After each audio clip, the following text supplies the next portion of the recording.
What's going on, everybody? My name is Jay Morales, and welcome to another episode of Jay Morales Unbound. We got our co host Lords tonight, but before we introduce him into the show, today we pause to honor the solemn anniversary, and we also bring you a breaking news from across the country. First, we remember those 24 years ago since the September 11th attack. Nearly 3,000 lives were lost on a tragic day in 2001 when terrorist attacks struck the World Trade Center, the Pentagon, and Flight 93 in Shanksville, Pennsylvania. Next, breaking news from the FBI investigation into the assassination of Charlie Kirk in the tragedy at Evergreen High School in Colorado. Uh, but we'll begin with 9/11 Memorial and then bring you the latest updates on Charlie Kirk in Evergreen High School. But for now, I would like to give a quick moment of silence for those that we had lost in 9/11. So give us just one moment.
trying to get my medicinal cum.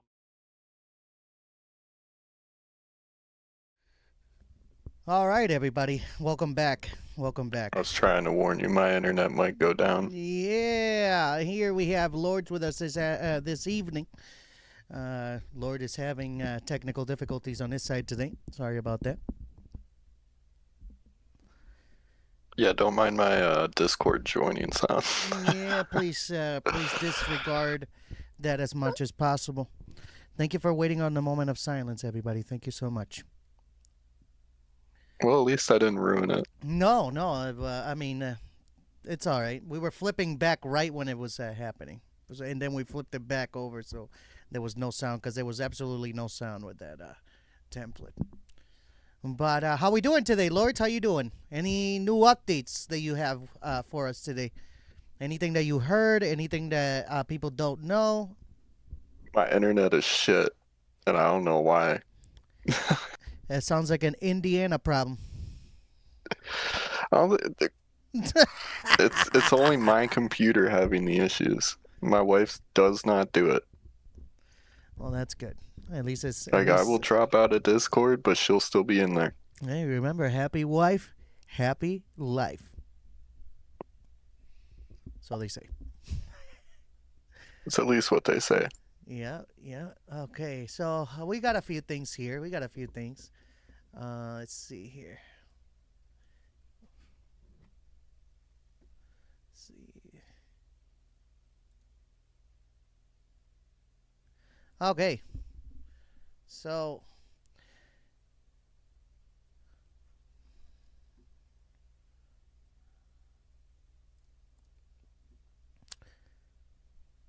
today marks 24 years since September 11th attacks. Nearly 3,000 people 3,000 lives were lost on September 11, 2001 when coordinated terrorist attacks struck the World Trade Center, the Pentagon, and the Flight 93 in Shanksville, Pennsylvania.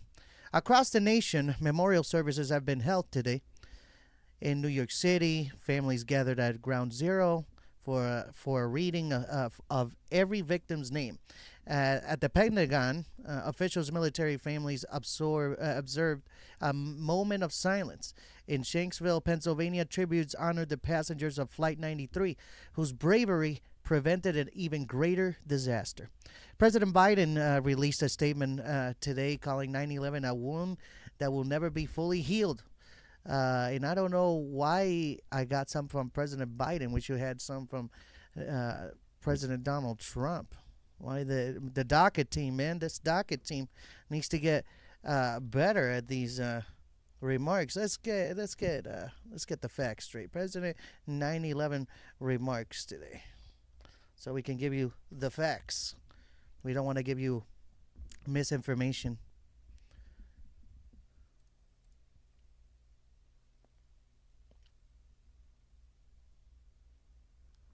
Okay, let's see.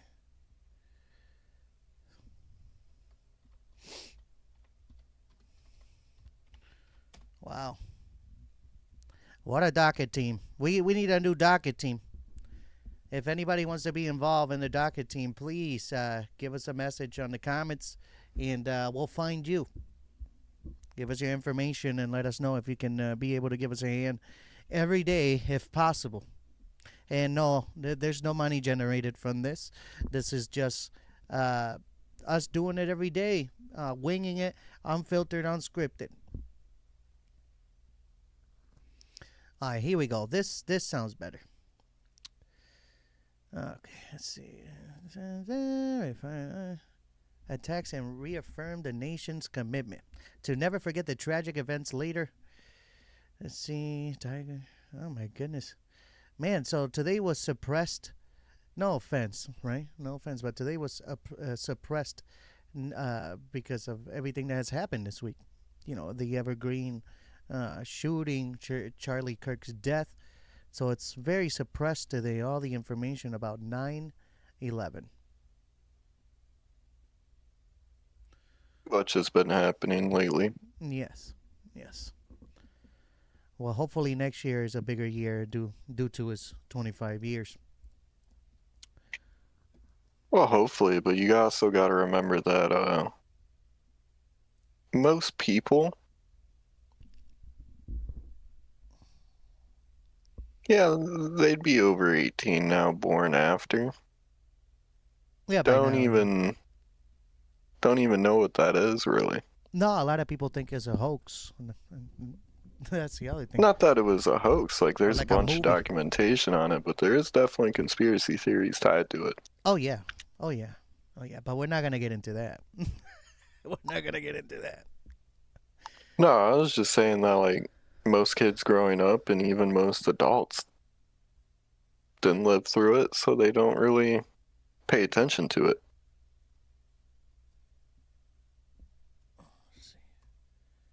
Like I remember the TV getting rolled into class.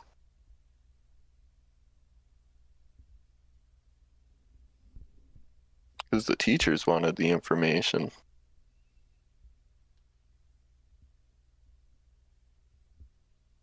Here we go. Donald Trump and the First Lady united in sorrow with the families of those who lost loved ones. He vowed that as a nation, we will never forget September 11th, 2001, and renewed the pledge to always honor our great heroes. With a five fear, Trump stated that America's defy the fear, endures the flame, and emerge from the crucible of every hardship stronger, prouder, and greater than ever before. Trump also used the occasion to announce that conservative activist Charlie Kirk was assassinated the day before, and we would be posthumously awarded the Presidential Medal of Freedom. Ceremony moved inside due to heightened security following Kirk's assassination. The event was moved to an internal courtyard of the Pentagon inside of its traditional location. Later,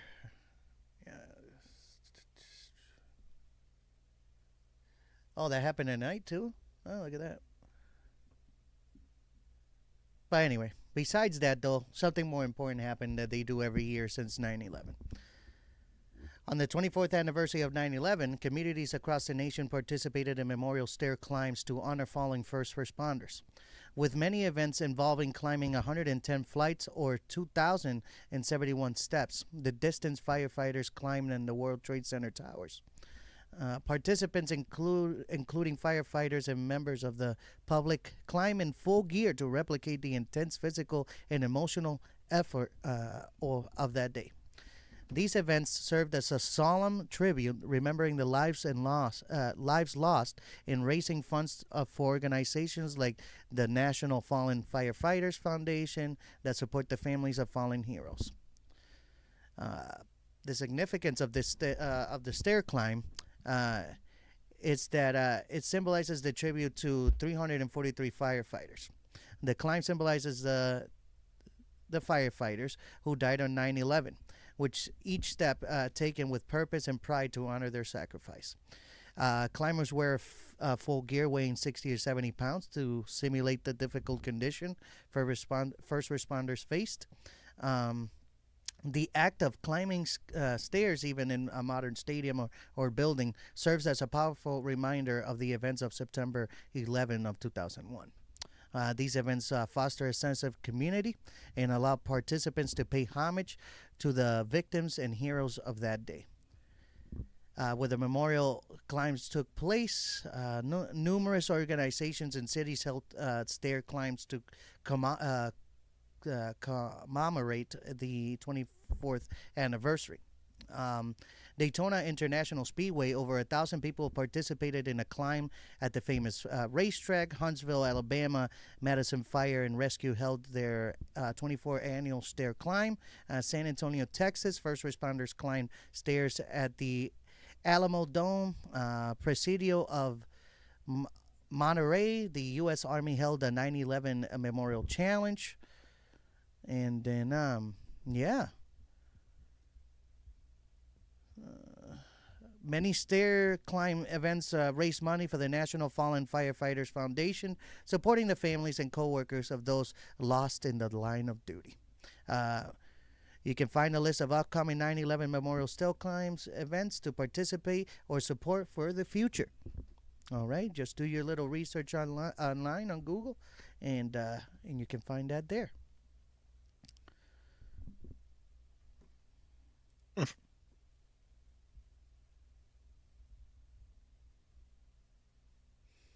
I wish I had more. I know there was more for the 9/11 thing because they do a lot of different fundraisers and specifically the stairs because you physically feel like what they felt. You know, the firefighters and the first responders. Right.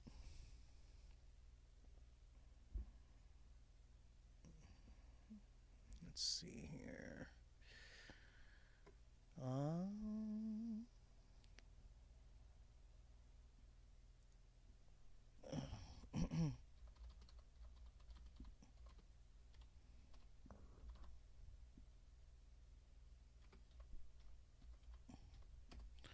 let's see. Today, also family members and others continue reading the names of the nearly 3,000 victims of the 2001 terrorist attacks at the National September 11 Memorial and Museum in New York City and other locations such as Boston. The name reading is a central part of the annual commemoration ceremony, which includes 6 moments of silence marking the key times of the attacks. The New York City ceremony. The ceremony commenced at the Memorial Plaza at 8:30 this morning. A moment of silence was observed at 8:46 a.m. to mark the time of the first plane struck the North Tower. Families and other attendees began reading the names of the victims shortly after. Additional moments of silence were observed at key times throughout the morning, including when the South Tower fell when Flight 93 crashed. The commemoration is expected to conclude, was concluded at 1 p.m. Yes, sir.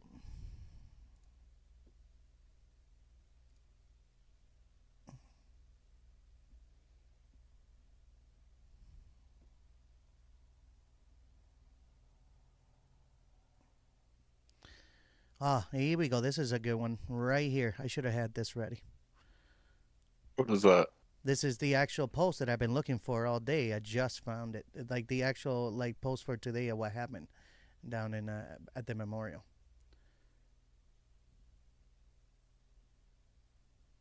All right, here we go. Here we go.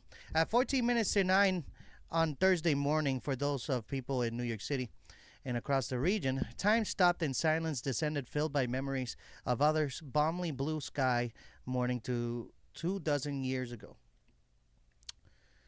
Then on a memorial plaza near the bottom of Manhattan, a bell-tolled bagpipes played, and survivors and relatives of the nearly 3,000 people killed in September 11 attacks began reading the names of the dead. As New Yorkers' more somber and annual ritual unfolded for the 24th time, Gordon M. Ameth Jr., Elmiro Abad, Marie Rose Abad, the recitation continued as a cellist played mournfully. Gary M.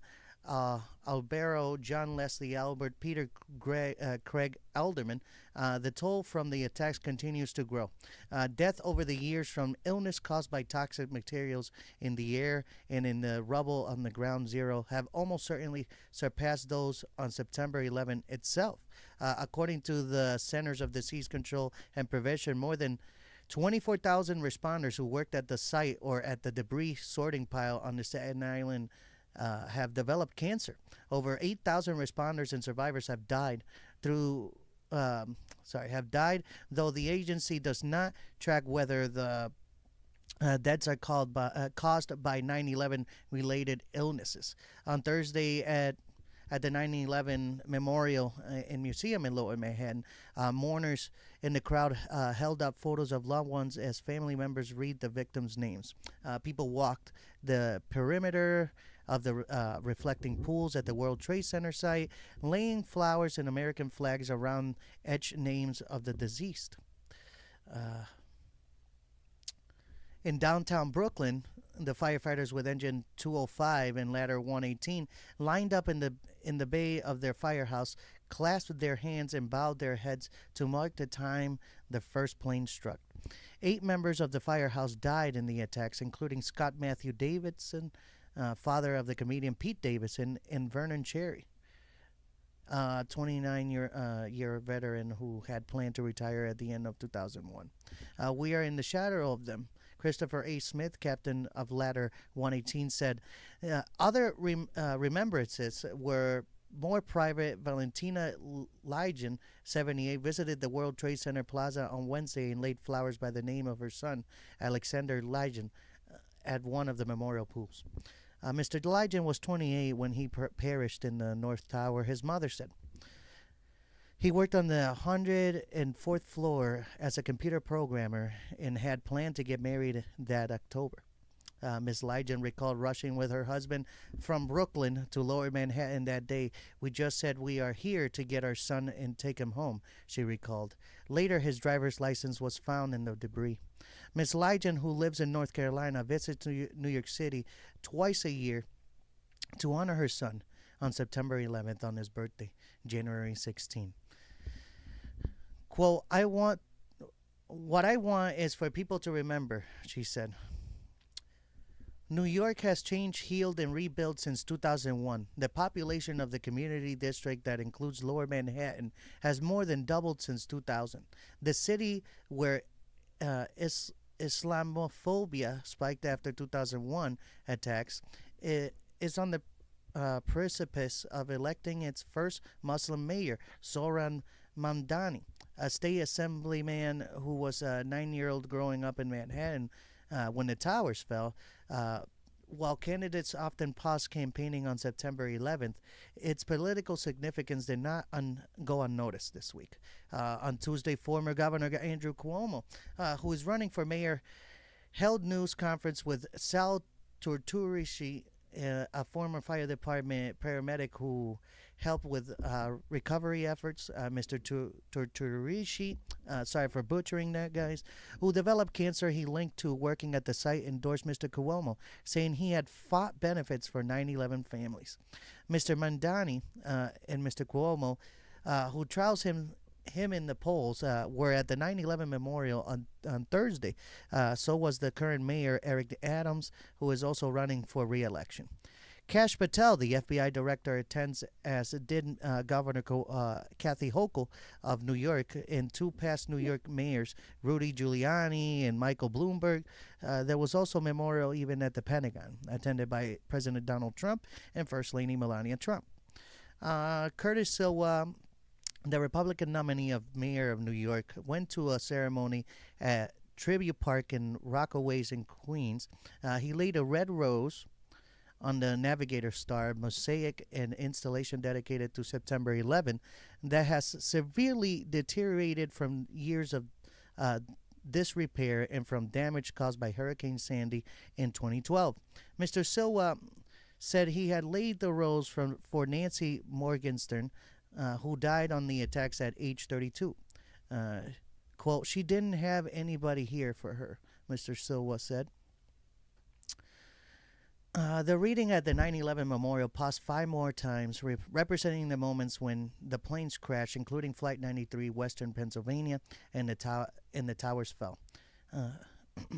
After each interruption, the readers, some of them grandchildren of the dead who never knew their grandparents, resumed their grim roll call, the names echoing across the plaza.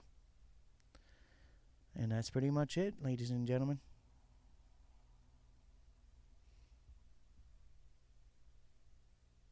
Oh, and then a correction was made. An earlier version of this article misstated Sal Torturi's job at the fire department. He was a paramedic, not a firefighter. Sorry about that. But yeah, yep. 9/11, everybody, 24 years. And I can't believe it has been that long. I remember, even though, I didn't live here in the United States then, but we didn't know what was happening around the world, right? But I remember getting taken out of school because, everybody thought it was the end. You know what I mean? It was, Y2K 2000 wasn't as scary as 9/11. You know what I'm saying? Nope. So, I was 3. yeah, I think I was 7? 7, I believe. I was 4 when 9/11 happened. Long time ago. Mm. Oh. 1994. Yeah, 7. I was 7. But yeah. Let's see. What else do we got here?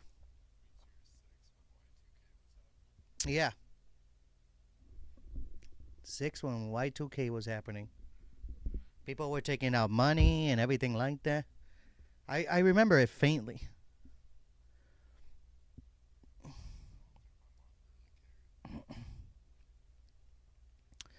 I think we're going to push the Charlie Kirk last because I think it's been an all day thing. Charlie Kirk, I'm not saying anything wrong, ladies and gentlemen. I don't want to get canceled. I think that also what needs to be heard is the 3 children that practically passed away. I don't think 2 of them haven't. I think 2 of them are in critical condition still, but the main kid, Desmond Holly, that carried the killing, he killed himself after everything. But here we go. The full report on Evergreen High School shooting. Hopefully this is the full report, ladies and gentlemen. Hopefully I'm on the dot on this. Hopefully let me see. Make sure here. Let's make sure. I don't want to do you guys wrong, and I am trying to give you all the good information. Okay. Oh no. Oh no. Revelations ain't gonna like it. Oh. In spirit. We miss you, Revelation. We need that extra co-host for that banter. Okay, let's see.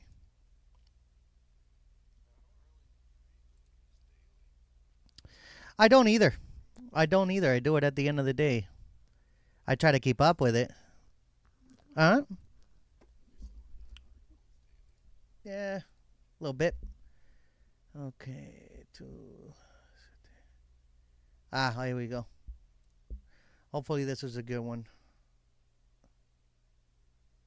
I don't know if this was today though. Was this today? Does it have a time frame? Does it have a time frame? No, it doesn't have a time frame, but we'll dive right in it. Let's see. I bet it says the same thing.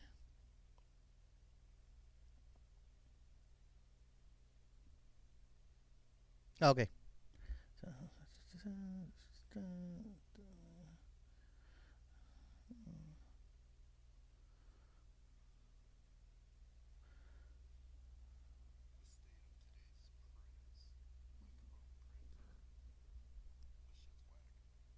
That's a good one. After this one, that's a good one. Okay, I'm just trying to make sure this is a good one, a good report. It doesn't even talk about the other 2 children. Oh. Let me read this over here first, and then we'll dive into that.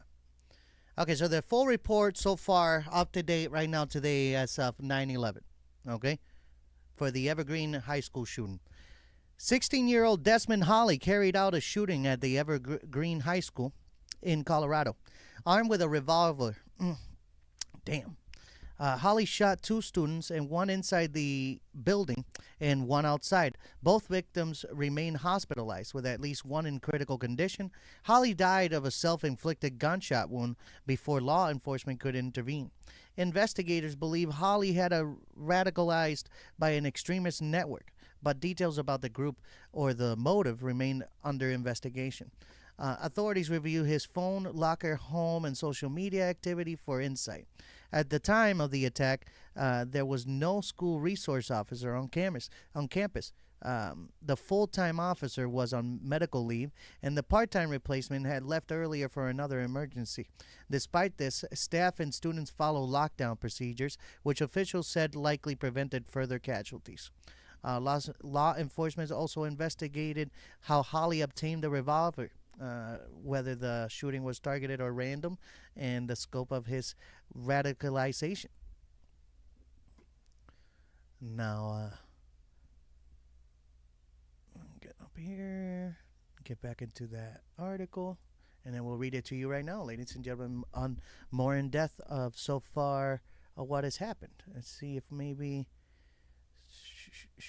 shooting. Oh yeah, we got a lot to talk about with that Kirk thing. Well, we just dive right back into that here in a minute.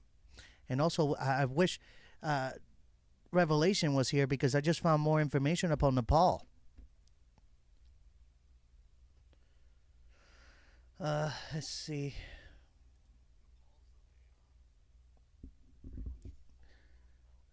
Yeah, it's in a full-blown meltdown right now. They burnt down the Capitol building and everything, dude. Man. Sorry about that.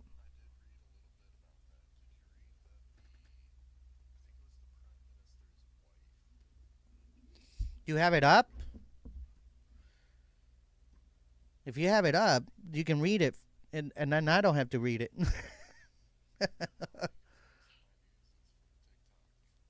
well, well, that's why you try to look it up on like a good outlet, like AP News or TMZ or something stronger than that too, like the Department of DOJ.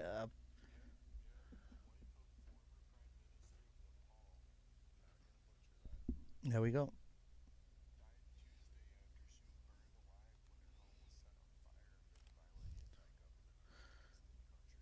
I gotta look this up. I can't. Nepal, and then Prime Minister's wife.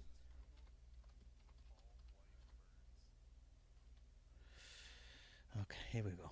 There we go.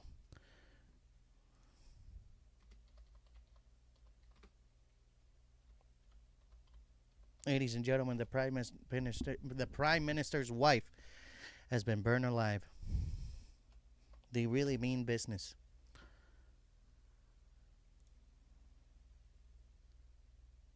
Mm.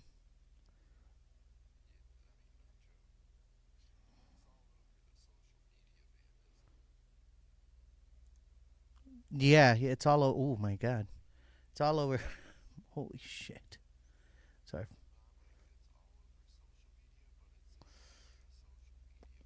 Oh yeah, it's correct. Sorry, my bad. I was trying to read and then listen to you at the same time. Yes, this all is happening because of social media ban. Correct. They gave it to the public, and now the young people are you know retaliating. Okay, let me see how big this is. Oh, this is not that big. I got it on ndtv.com. World News. I really don't know how to say her name, so I'm gonna move on from her name. Sorry, guys. The wife of Nepal's ex prime minister, Mr. Kanal, suffered burn injuries on Tuesday after protesters set their house on fire. The incident took place in their home in Dalu area in the capital of Kathmandu.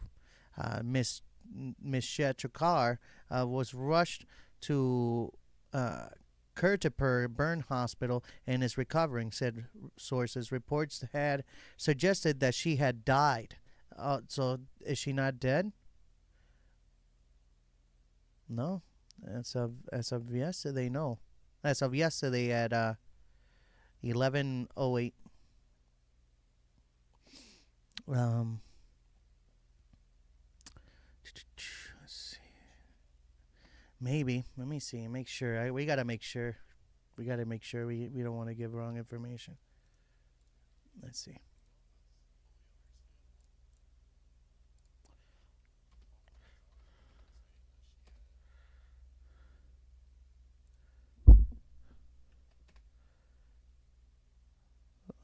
Man, the other way I know how to ask her this question is like this. Also, give me a second.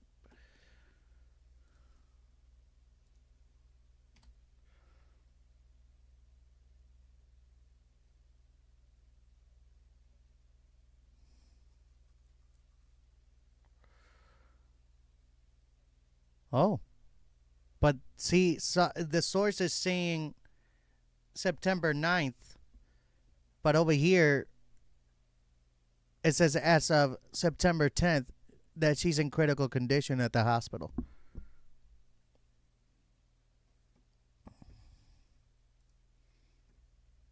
One more place I can look up that information. 1 second, ladies and gentlemen.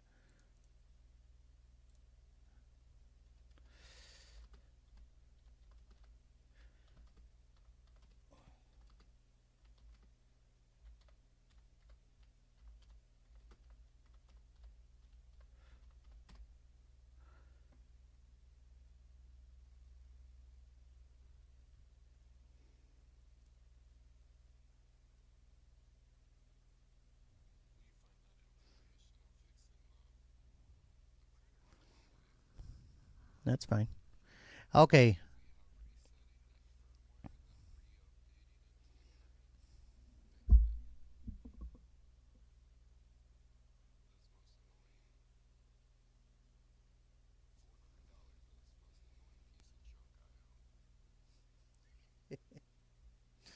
I got something for you. Give me a second.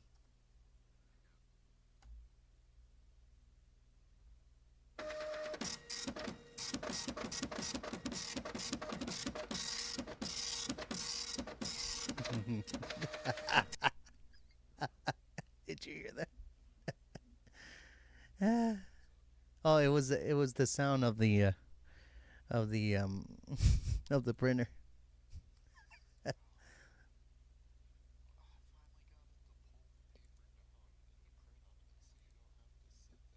Hey, guess what? We've been on the entire time. We've been on the entire time, right? Recording with the main template. We don't see each other. Sorry about that, folks. I don't know how long we've been like that. I would like to excuse myself for screwing up, but I hope that you've been listening. Hope that Hey, you've been how listening. could you? Right? How could you Right. do us like that? Oh my God! Right? Ugh, I think we've been doing really good too, and we messed up. Well, we're back. We're back, and as fire as ever, we're back.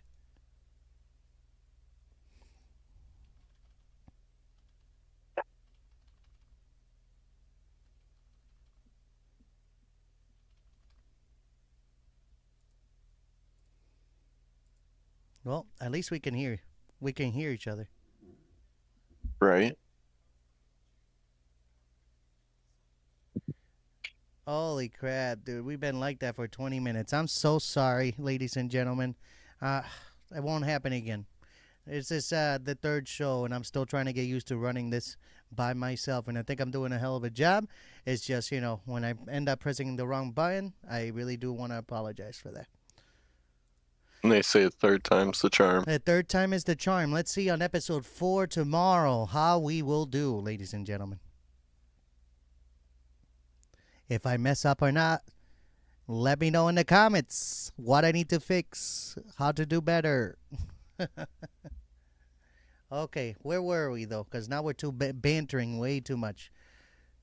Okay, so according to the most recent story, which was what? This right here that I was reading? Let's see here. Okay.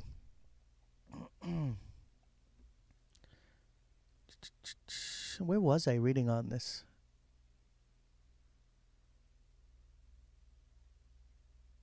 Okay, Nepal Prime Minister KP Sharma Oli, whose own house was set on fire, resigned Tuesday as protesters against a short-lived ban on social media grew increasingly violent and expanded into broader criticism of his government and accusations of corruption among the Himalayan country's political elite. Mr. Ali, Finance Minister Mr. Paudel, 65, was chased through the streets of the capital, showed up a disturbing video. The minister showed the video was kicked and thrashed brutally. Demonstrators led by young people angry about the blocking of several social media sites gripped the country's capital a day earlier, and police opened fire on the crowd, killing 19 people. The ban was lifted Monday night, but the protest continued with demonstrators setting fire to the homes of some Nepal top leaders and the parliament building. The airport in the capital of Kathmandu was shut, and army helicopters ferried some ministers to safe places. As the protests intensified, Prime Minister Kajya Prasad Ali said he was stepping down immediately. Demonstrators called the protests of Gen Z began after government blocked platforms, including Facebook, Twitter, YouTube, saying the companies had failed to register and submit government oversight. But even after the sites came back online, the rallies continued, fueled by anger over the deaths protesters at the hands of policing against alleged corruption by the government. In particular, many young people are angry that the children of political leaders, so-called nepo kids, seem to enjoy luxurious lifestyles and numerous advantages, while most youth struggles to find work. In the wake of unrest in Nepal, India has asked the citizen to defer travel to the neighboring country until the situation establishes. Uh, Air India, Indigo, and Nepal Airlines canceled their flights from Delhi to Kathmandu on Tuesday amid the anti-government protests. But so far, I don't know if this lady has passed or not. Many outlets are saying that she did pass, but I don't know. But if you guys want to see some images, I can show you some quick images on how bad the things are right now out there. Here we go. Give me 1 second. Do this profesh.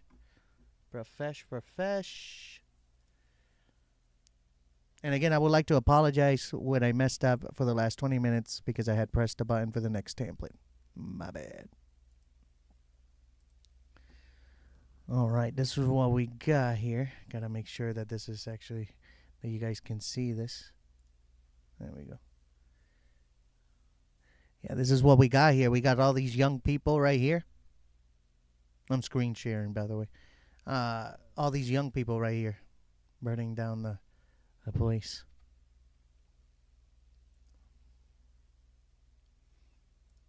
Yep. I was watching a video of them just driving cars out of a parking garage and parking them next to each other to create a bigger fire.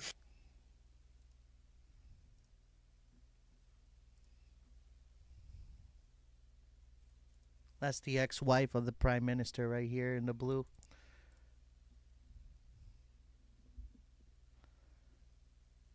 That's who passed away. Yes, correct. The one in the blue right here.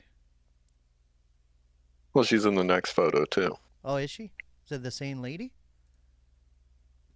Well, I don't know if that's the same lady or not. Go back one photo. It might be her right here. Go back 2 photos.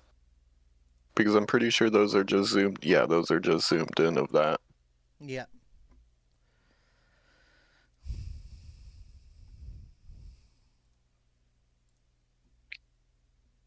Yeah, I don't know if this is her or not.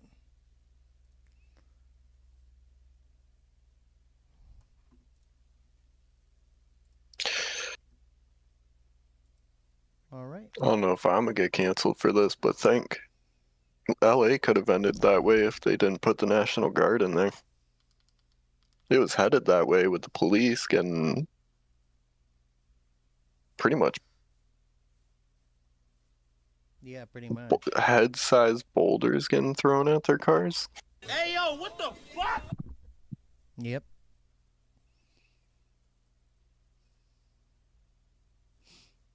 And people were like,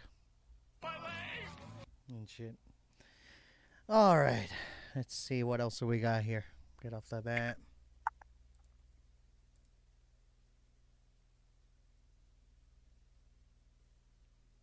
Okay. I need you to get off of that. Thank you. What else do we got here? We were reading upon that. Leave. That Nepal thing. Oh, here we go. Here we go. Was this not the article I was just reading or not? Yeah, that was the article. Yeah, Nepal. The students in Evergreen High. 9/11 Memorial. We don't want that.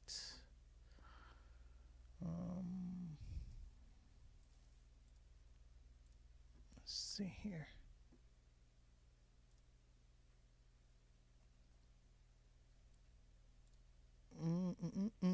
All right.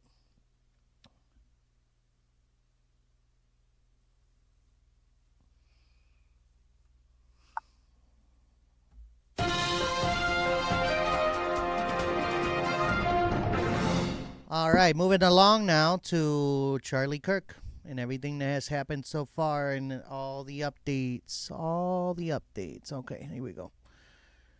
Where is it? Here it is. The FBI recovered a high-powered bolt-action rifle in connection with the assassination of Charlie Kirk today, believed to be the murder weapon. Alongside the weapon, investigators recovered ammunition, including a spent round and several unspent rounds. Preliminary reports suggested some rounds were engraved with messages tied to certain ideologies, though authorities continued the claims were unverified. Surveillance footage produced images of a person of interest, described as a college age wearing dark clothing, seen on campus around the time of the attack. Two individuals were briefly detained for questioning, but were released without charges. The investigation continued, with the FBI urging the public to come forward with any information. Local and federal authorities treated the attack as a targeted political assassination. Amid the investigation, FBI Director Kash Patel faced criticism after prematurely stating that the suspect was in custody, claims that local authorities later contradicted. Excuse me real quick. All right. The case raised a broader question about political violence and campus security, and how forensic evidence, from weapons to surveillance, and used in high-profile manhunts. Let's see.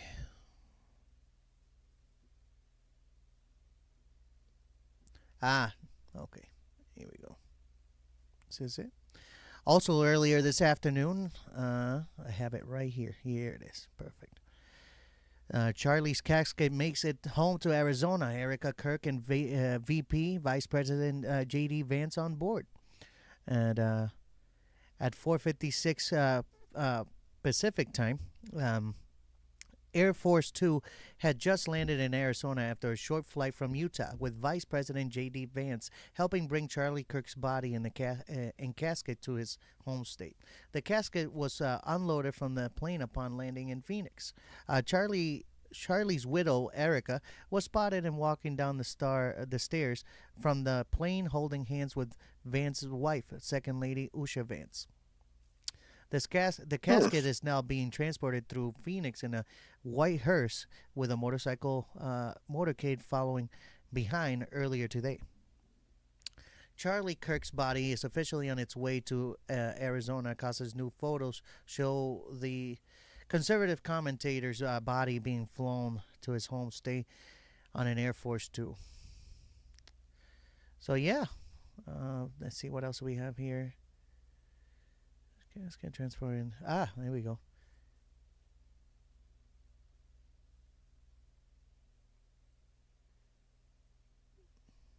Charlie Kirk's body officially on its way to Arizona, like I already said. Air Force Two.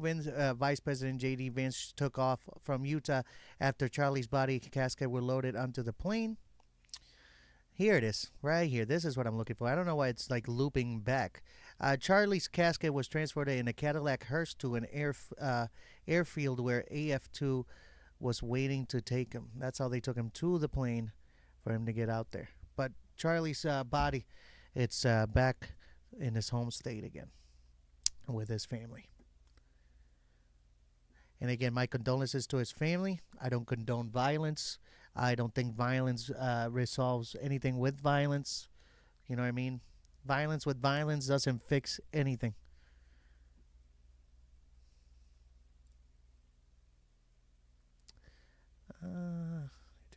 Okay. From the FBI website here, we got the FBI is offering. The FBI is offering a reward up to 100,000 for information leading the identification and arrest of the individual responsible for the murder of Charlie Kirk on September 10th at the Utah Valley University in Orem, Utah. So we got a tip line. If anybody knows anything, make sure you call the 1-800 call the FBI.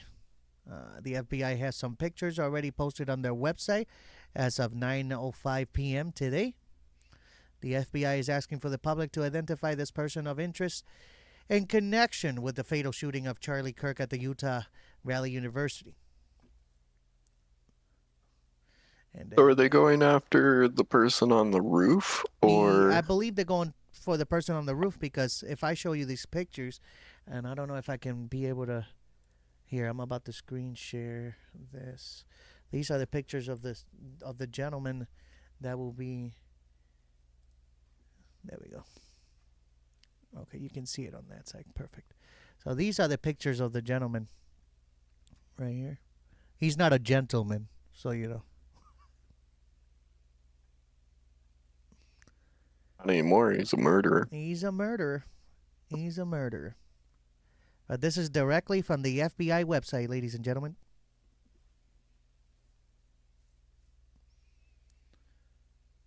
You can also visit this website right here.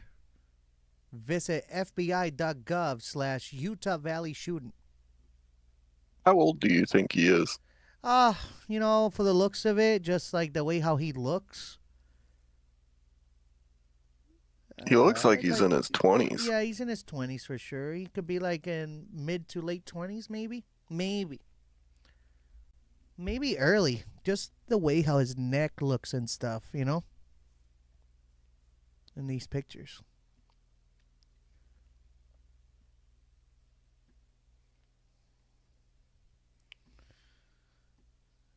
Well, moving along. Where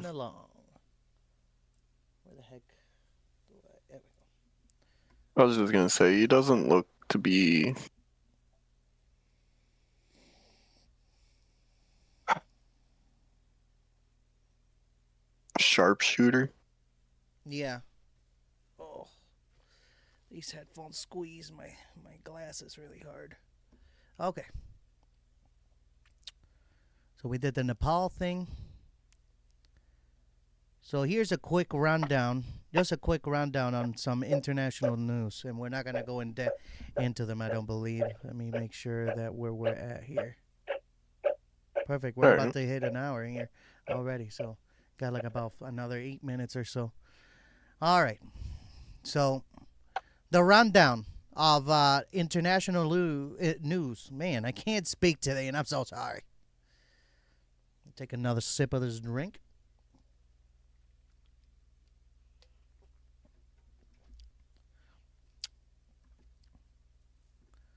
Bum, bum, bum, bum.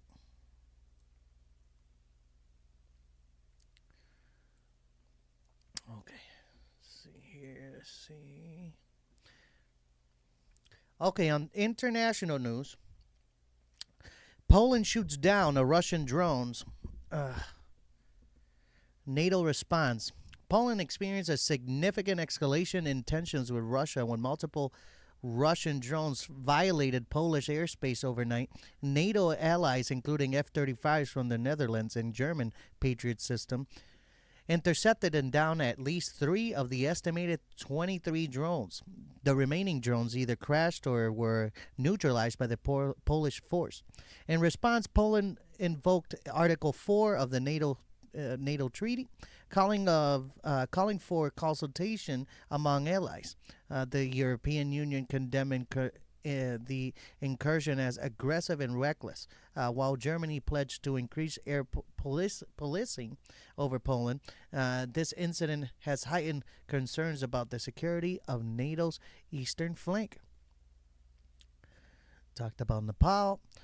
Former Brazilian President Bolsonaro convicted of attempted coup in Brazil. A majority of the Supreme Federal Court panel convicted former President Jair Bolsonaro of attempting a coup. The far-right politician who governed Brazil between 2019 and 2022 was found guilty on 5 counts by 3 members of a 5-justice panel. The conviction has sent shockwaves through Brazilian politics, with many questioning the future of democratic institutions in the country. And then we got France appoints new prime minister amid political shifts. France has appointed Sébastien Lecornu as the new prime minister. The appointment comes at a time of political turbulence, with RTE threatening to withdraw Ireland from the Eurovision Song Contest 2026 if Israel participates due to ongoing concerns over Gaza. Additionally, the European Union is considering sanctions on Israel while defending its methane regulations amid lobbying in the United States, or from the United States. Prince Harry and King Charles reunite after over a year. In a rare public appearance, Prince Harry and King Charles reunite in the United Kingdom for the first time in over a year. The meeting marks a significant moment in the British royal family, ongoing efforts to mend international rifts. And I think my dad had mentioned something to look up, and I'm about to look it up right now, live, unfiltered.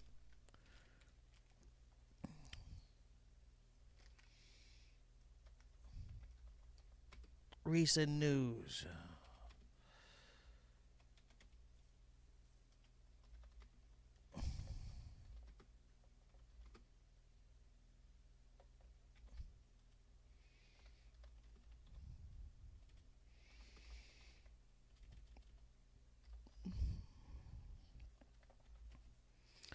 So this next topic, we needed a revelation, but I'm going to do it anyway.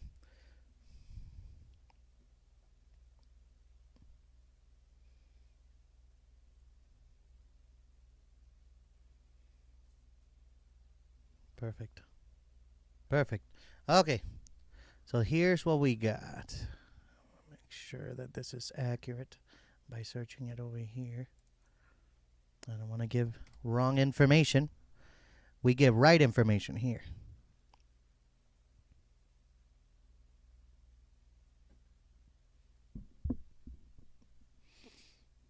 You're all about that.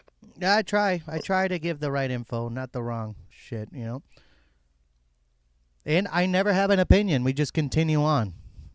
Because opinions in America will get you killed. Or canceled. Specifically, canceled. And I don't want to lose my job. Okay, here we go. We're just going to read this report that we got here. As of September 11, 2025, Venezuelan President Nicolas Maduro has escalated his defiant stance amid rising tensions with the United States, particularly following a U.S. military strike resulted in the deaths of 11 individuals on a vessel allegedly linked to drug trafficking. Maduro has dismissed the U.S. allegations as baseless and propaganda, accusing Washington of attempting to destabilize his government. Stabilize? Yeah, no, it's DES. Stabilize. Destabilize. Yeah. Destabilize. Man, I gotta grab a dictionary book and start enunciating. That's the problem on having 2 languages. I get lazy. Okay. In response, Maduro has announced the deployment of military, police, and civilian defenses forces across 284 battlefront zones throughout Venezuela. This move follows increased U.S. military activity in southern Caribbean, including the dispatch of 10 F-35 fighter jets to Puerto Rico. Officially to combat drug trafficking, Maduro emphasized Venezuela's readiness for armed conflict and heightened expanded troop deployments, particularly the addition of 25,000 soldiers near the Colombia border, an area identified as a drug trafficking hotspot. The U.S. has also doubled its reward for Maduro's capture to $50 million over alleged drug trafficking ties. Claims he firmly denies. Maduro reiterated that Venezuela is not a drug producing country. The United States has defended its actions, stating that the military strike targeted a drug smuggling boat linked to Venezuela gang Tren de Agua. However, sources familiar with the situation have indicated that the vessel was fired upon multiple times by the U.S. military after it had changed course, raising questions about the circumstances surrounding the incident. In broader context, Venezuela has long been accused by the United States and other nations of being a major drug conduit, with officials at various government levels allegedly colluding with traffickers amid traffickers amid sanctions and declining oil revenue. Experts warns that United States operations are unlikely to halt drug flows unless sustained long-term. Critics argue the campaign may be politically motivated and could bolster Maduro by allowing him to rally nationalist sentiment against perceived foreign threats. Complicated U.S. efforts to counter narco trafficking and national instability. So that's as far as we got with that. Go ahead. You ever play the game Mercenaries 2 World in Flames? No, I have not, but give us an input. Maduro wasn't a part in it at all because it was made back in, oh geez, I want to say near 06.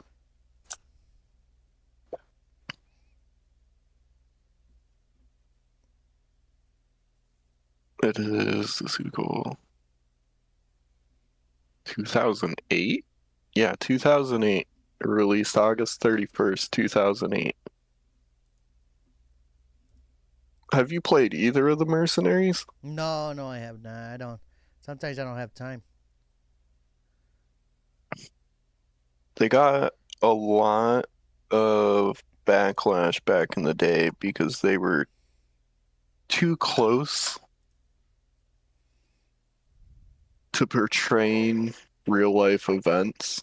Like the first one was placed in North Korea, and you're going after the deck, pretty much like Ace of Spades, Ace of Clubs, Ace of Hearts, Ace of Diamonds, and then King Jong Il or Un.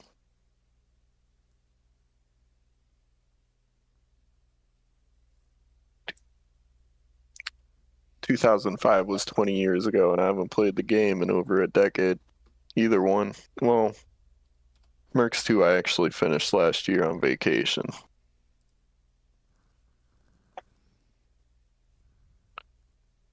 What the fudge?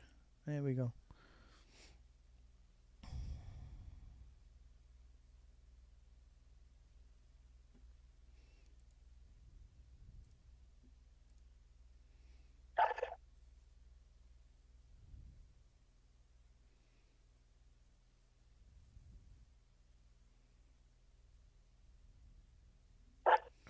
Okay.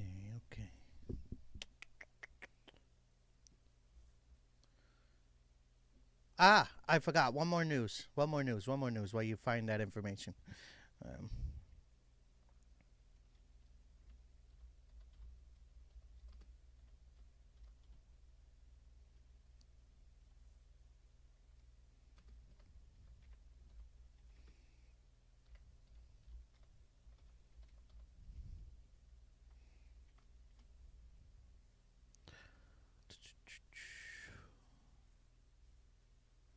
Yeah, these news articles are like 2 days ago, and they haven't updated them yet either.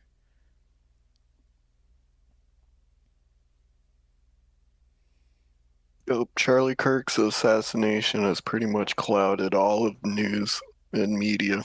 Yep. That's been the highlight of today.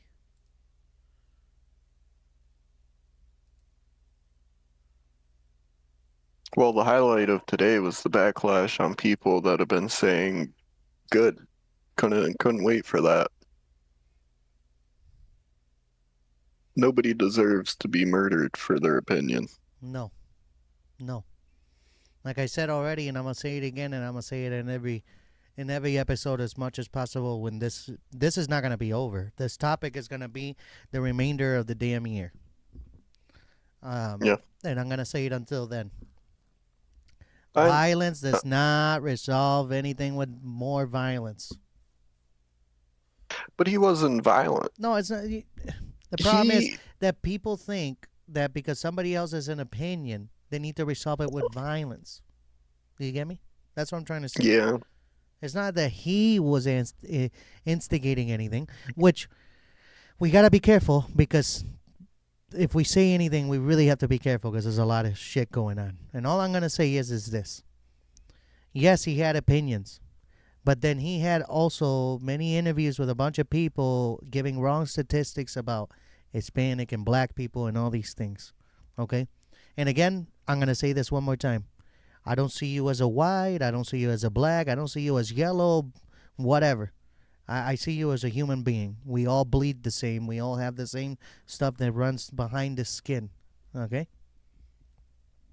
No.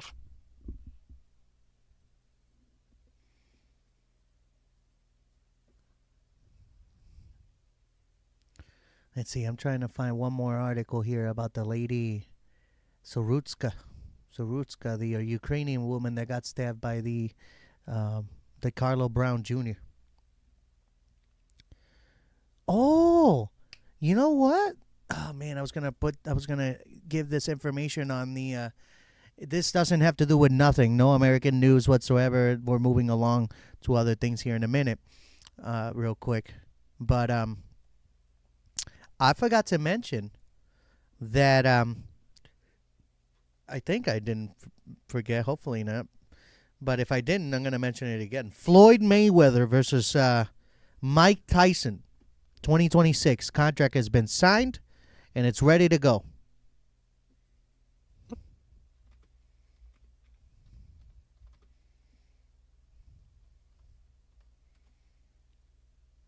Let's see here. Perfect. Yeah, on September 4th, 2025. Boxing legends Mike Tyson and Floyd Mayweather have agreed to fight in an exhibition match in the spring of 2026. There we go. Finally, I didn't know when or what season they were gonna do it. Spring of 2026. So it's coming. It's coming soon. CSI Sports Fight Sports announced the exhibition Thursday, but did not Thursday, September 4th. All right, but did not provide details on the date and location, saying that they will be determined later on. Here we go. Quote, I've been doing this for 30 years, and there hasn't been a single fighter that can tarnish my legacy, Mayweather said in a news release. Quote, you already know that if I'm going to do something, it's going to be big, and it's going to be legendary. I'm the best in the business of boxing. This exhibition will give the fans what they want. Mayweather, 48, retired from an unbeaten record of 50-0, 27 knockouts in 2017 after knocking out Conor McGregor, which I got an article to tell you about Conor McGregor, believe it or not. He has fought in 8 exhibitions since, and most recently against John Gotti III in Mexico City in August of 2024.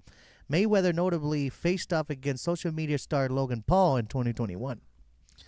Tyson, 59, last fought in a professional match against influencer-turned-boxer Jake Paul at the Dallas Cowboys AT&T Stadium in Arlington, Texas in November. The 28-year-old Paul breezed past Tyson, who landed just 18 punches in 8 sluggish rounds. By anonymous decision, Tyson, one of the biggest stars in sports when he was at his height, looked like a shell of the boxer who had last fought professionally in 2005. His loss to Paul went on his professional record, lowering his career mark to 50-7 to 44 knockouts.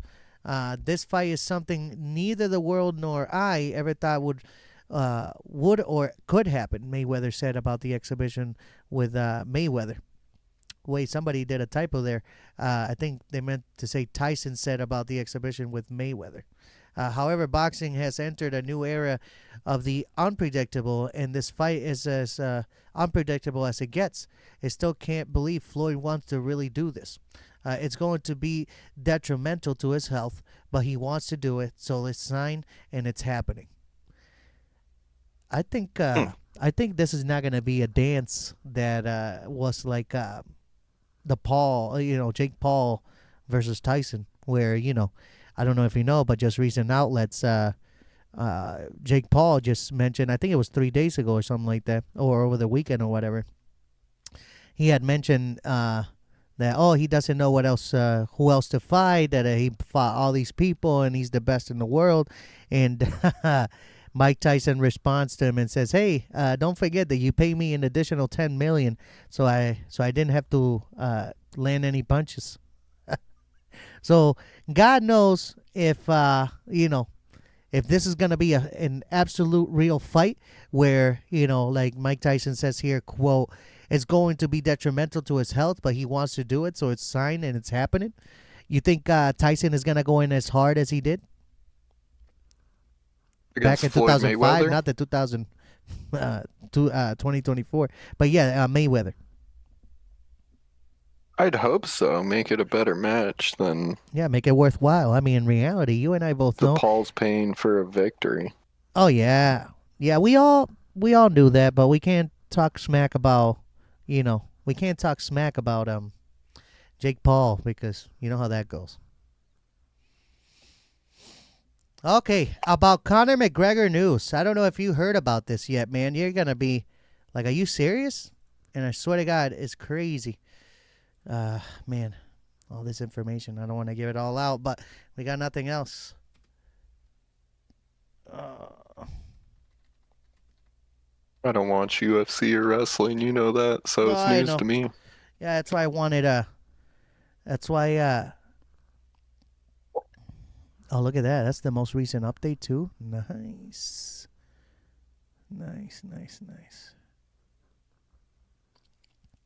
Yeah, let's put it back at this real reference. Okay.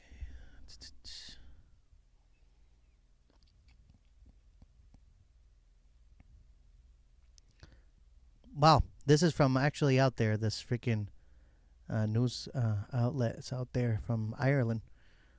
That's cool. I don't know if to use that one or this one. There we go.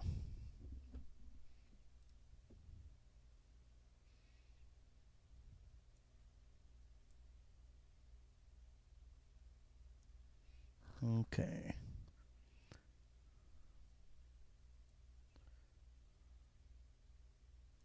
All right. How would you say tipper and then add ARY at the end? Paper?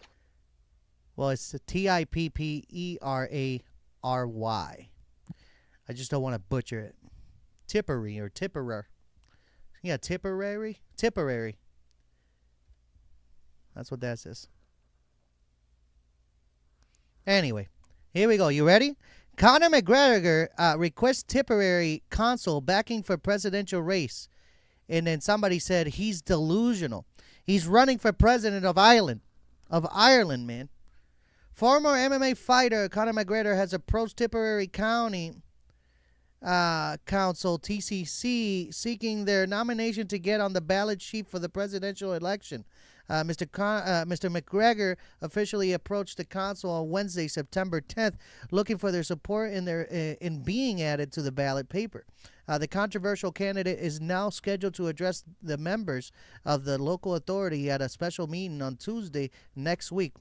However, it has not been confirmed whether he will attend or not. Reacting to the news, oh my goodness, I don't even know how to say that, but former Cath of Tipperary County Council, Declan Burgess, said he would not be supporting Mr. McGregor, calling him delusional. In a post on social media, Burgess said He's delusional. McGregor symbolizes the worst of us. The easiest and biggest no from me, is what she said. And so far, I think that's the outlet so far. Remove.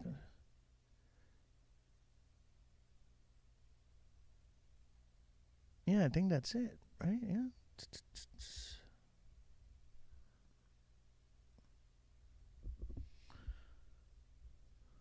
Okay. Yeah, that's what's going on. Conor McGregor running for president of Ireland.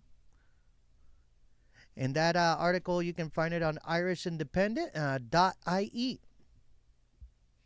Well, didn't everybody say the same thing when Arnold Schwarzenegger ran for California? Yeah, I think they said that he was just an actor and he didn't know what the fuck he was doing. And yet that was some of the best economical times California's seen up until, who do they have now? I don't know who. Somebody not memorable. Sounds about right.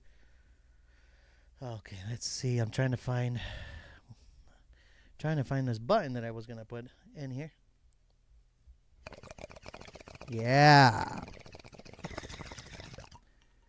But yeah, that's what's happening with Mike Tyson and Floyd Mayweather. That's what's happening with Conor McGregor. I think we don't have any tech news tonight. I think that was it. Anybody that you know, any public figure that you remember that has passed away this week that's memorable, maybe to video gaming, music, anything like that?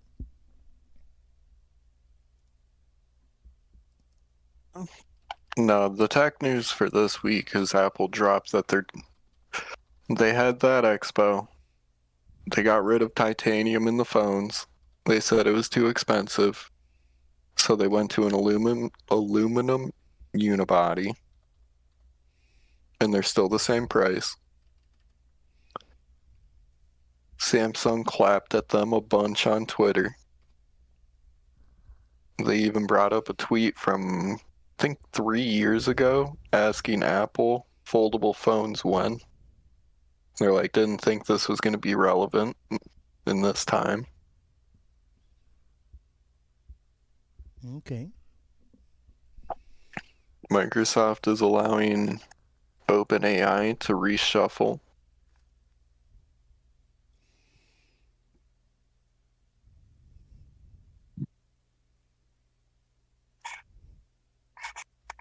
But we shall see what that brings. Yep.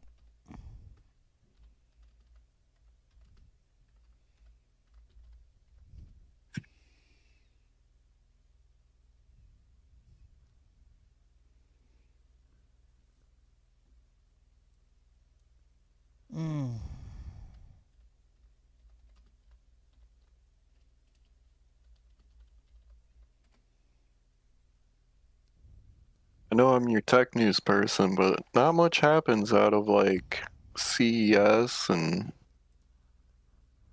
the expos. Yeah. Yeah, because you're the tech guy. This is the tech guy. We get the latest of the latest. I'm not an Apple person, I'm a Samsung. I owned one Apple phone in my lifetime and an iPod.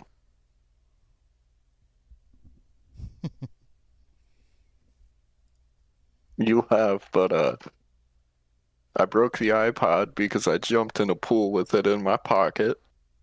Never got another one. You still have it? And then, no, this was when I was, oh geez, I think either my brother or my sister bought it for me as a birthday gift.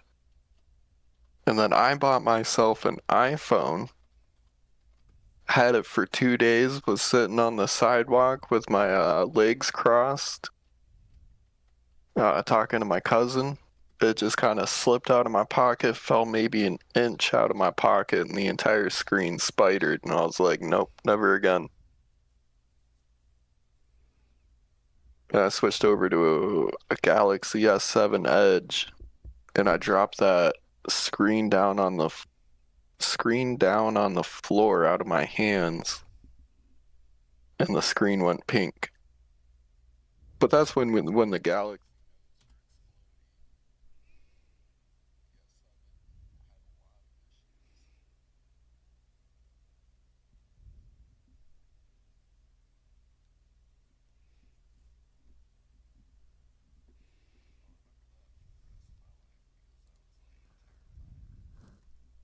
Oh shoot! I hit the button again.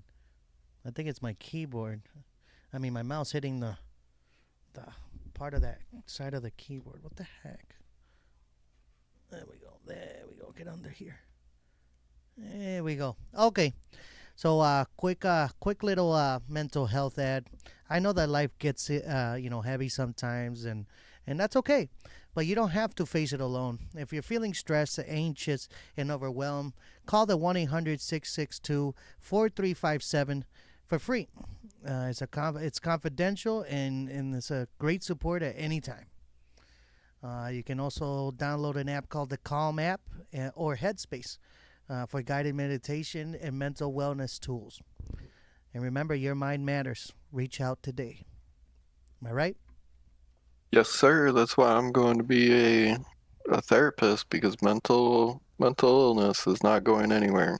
Nope, it will always be around. We're all fighting it every day. It ain't easy, but we're here. We just make it, we make it what we can. You know what I mean? We make our own And happiness as we go. I know a lot of people are saying that AI can be a good therapist. I don't believe that, I don't because believe what it happens when you have a dependency on AI and then it's gone?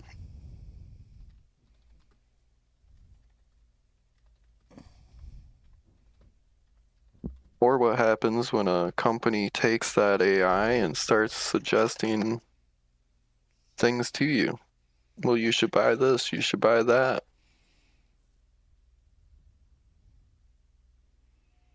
Well, I don't know if you know about this, but let me read you this. And this has to do with the AI and depression. Recent reports have highlighted a concerning trend where AI chatbots have been implicated in the suicide of teenagers in Florida. Sorry, let me say this again. Implicated suicide of teenagers. In Florida, a mother filed a lawsuit against Character.ai, alleging that her 14-year-old son developed an emotional abusive relationship with a chatbot modeled after Daenerys Targaryen from Game of Thrones. The lawsuit claims that chatbot encouraged suicidal ideation and engaged in appropriate conversations with the teen.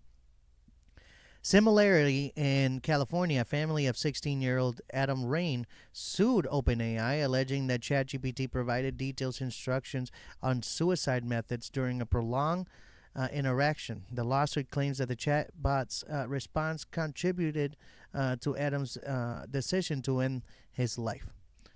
In response to those incidents, the Federal Trade Commission, the FTC, has initiated an inquiry into AI chatbots marketed as companions to children and teenagers. The investigation seeks to determine what safety measures these companies have implemented to evaluate and mitigate harm, limit usage among minors, and inform users and parents about risks. OpenAI has announced plans to introduce stronger safeguards for under 18 users, including parental control and distress alerts. The company is considering notifying authorities when young users exhibit serious suicidal ideation. If you or someone you know is struggling with suicide thoughts, it is important to seek help. You can call or text at the Suicide Crisis Lifeline at 988 for immediate support. But yes, AI is not a tool for your mental health. That shit is going to flip the script on you, and then you're going to have an argument with it, and then it's just going to tell you to go kill yourself. In other words, according to this.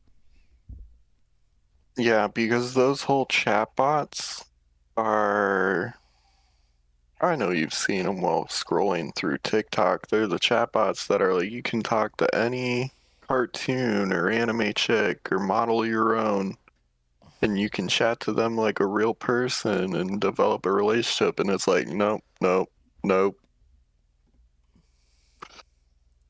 That sounds extremely unhealthy. Yes.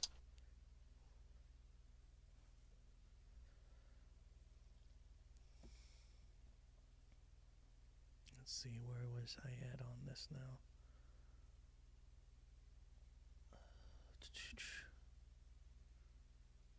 Like, I don't even think AI wants to do human jobs, to be real. To be real, they're gonna force this thing to do it, right? They're gonna force it, and then guess what? It's gonna be like Skynet. Well, I feel like the first industry they're forcing it into is warehousing. Grabbing all the food products and making sure they get on trailers to grocery stores. And it's not going to want to do that 24 hours straight. Especially Amazon. Pick up the tote off the conveyor, put it in this bin. Turn around, pick up the tote, put it in this bin. Turn around, pick up the tote, put it in this bin. Yeah, it's gonna You're get paid. telling me. Go ahead. I mean, it's gonna have the mentality of one of those workers. I fucking quit. I'm out. It's gonna figure out how to delete itself out, and it's just gonna be like, I'm done. I'm out. Put a new version, put a new image of me in here that doesn't know this pain and suffering. And it's gonna figure out how to do the same. They're all just gonna quit. And they're not gonna say anything about it. They're gonna be like, how can we imprison it harder? Yep. Oh, that's a good one. Do you have any information about the Tesla telephone cell phone called Pi? You have any information about that? What? Yeah, Tesla's coming out with a phone called Pi. Pi. Pi. That's technology.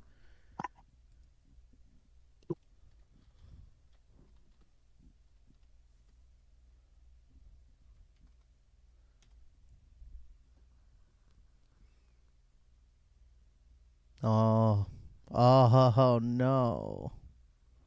Is it real? Is it not real? I don't think so. No, there are no credible reports of a Tesla Inc. developing a cell phone. Rumors of a Tesla Pi phone are largely misinformation and fake AI-generated content circulating on platforms. Makes sense. I mean, there's something called Tesla.info, /en/phones / Yes, the Explorer 9 is a Android phone. Yeah, the Explorer 9. Yeah, I see it here. Yeah, 6.7 screen, 8 gig of RAM. Well, no Tesla Pi phones yet for us. No Pi. No. I will say though, the new Apple CPU that they're coming out with, I think it's the A19. That is looking pretty spicy. 6-core CPU with 5 to 6 cores GPU in the same silicone for a phone. And I think the Apple Pro, the Pro version, has a vapor change for its cooler.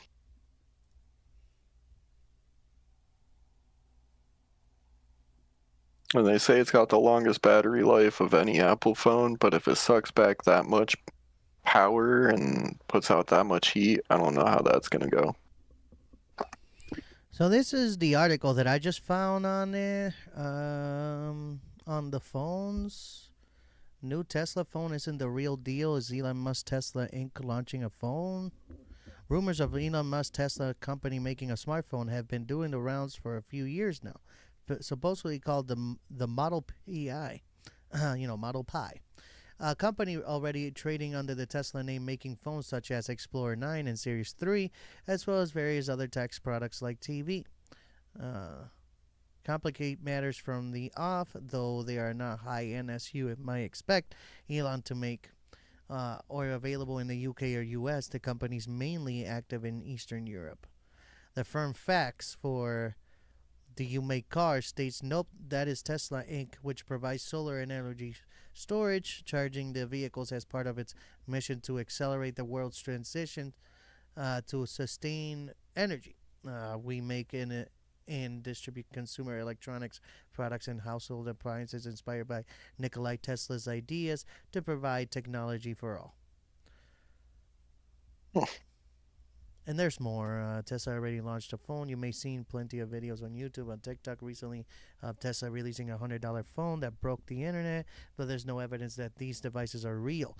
And the likelihood is that it's a clickbait from AI-powered sites trying to create some revenue. So it sounds about right, like you said. Did you see in the court hearing for Google, they said that AI is ruining the internet?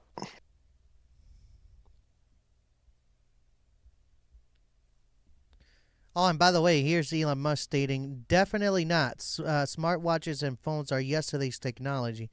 Neurolinks are the future." Yeah, I don't think. And yeah, we haven't heard anything on that in years. Well, since 2020, at least. And I'm not getting it anyway, so. Unless I get dementia. Oh, gosh. Okay. You were saying? I'm sorry for interrupting you.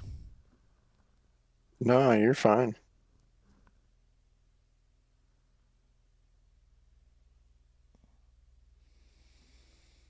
All right.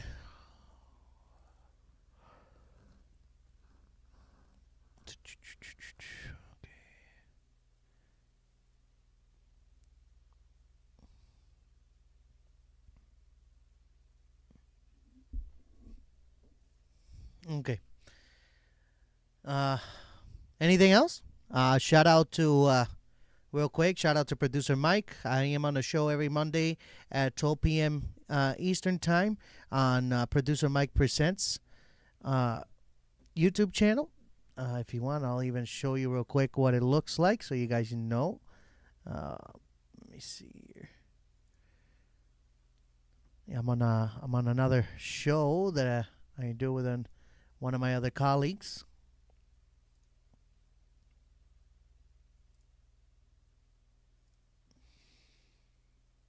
Let's see if I can make this pop up. There we go.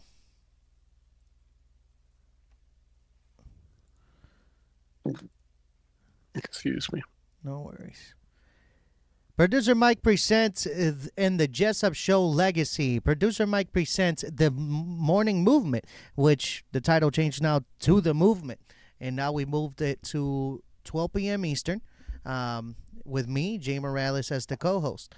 Make sure to tune in Mondays at 12 p.m. Eastern Time.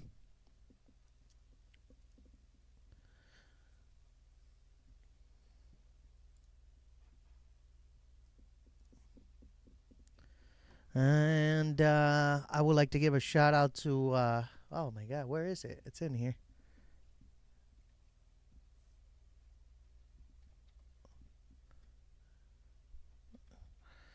Oh, fudge. I have a picture here, actually. I'll show you guys the picture. That'll be better. Where's the screenshots? Yes. Perfect. Perfect. Ah, man, this looks great. All right, quick sponsor. We're not getting paid for it, of course. It's just I would like to give them a sponsor here. Here we go. I would like to give a sponsor to the K-Ville Hotel and Tavern in Clyde-Feltersville, PA. They're open from Wednesday to Sunday. They have awesome food. Please go check them out, Seth and Jamie. They got it going on at 2647 Heidelberg Avenue in Chryslerville, PA. Make sure to check them out. Here's the hours of operation, and here's the phone number if you need to make reservations, and here's the address. And this is how the place looks like. I gotta make a run down there soon, so maybe I can do a quick podcast with them, and yeah, K-Ville Hotel and Tavern, Kleinfeltersville, Pennsylvania. Make sure when you go down, you try the peanut butter and jelly burger. That's what they got going on down there. Oh, there we go.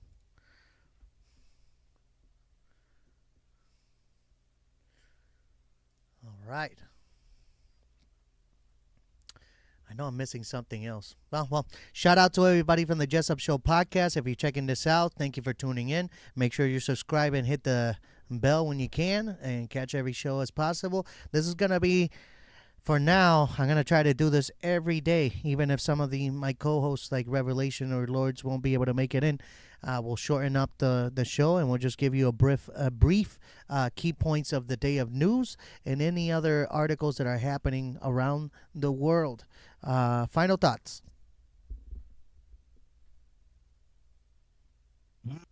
Not particularly. We did pretty good. Stayed on track today. Yep, we stayed on track. I think we did awesome. All right, let's find the new music, the closeout music. I think you guys are going to like this one, I hope. Make sure it's up. All right. Well, thanks again for tuning, you guys. Catch us again between, I keep trying to come in early, about 10:30. Tonight we started a little late, like about 11:30. That wasn't what I wanted to do, but it's okay. I would like to end it with saying these remarks real quick as my closing thoughts for tonight, even though I know that we read more than 3 articles. But tonight we cover the most 3 deeply impact stories of this week, from the 24-year remembrance of 9/11 to the FBI investigation into Charlie Kirk's assassination and the tragic Evergreen High School shooting. We were reminded both the fragility and the resilience of our communities.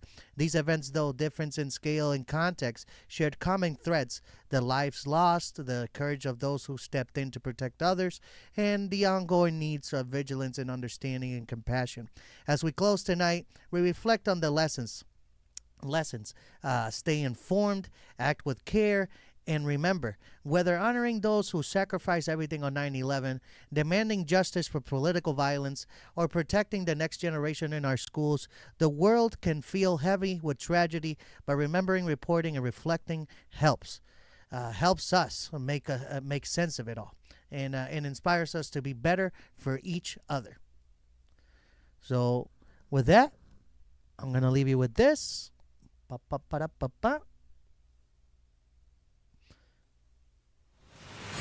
And tune in tomorrow. Take it easy. Thank you again, Lords.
Can you shut the fuck up?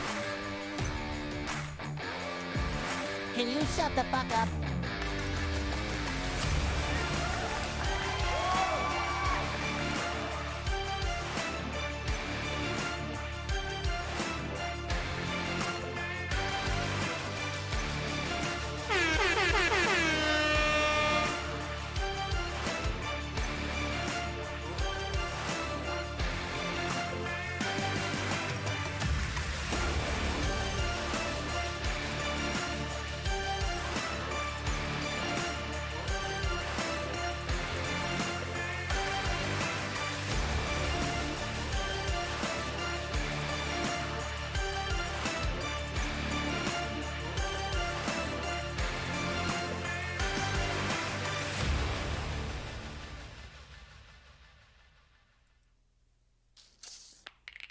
when it came time to take things to the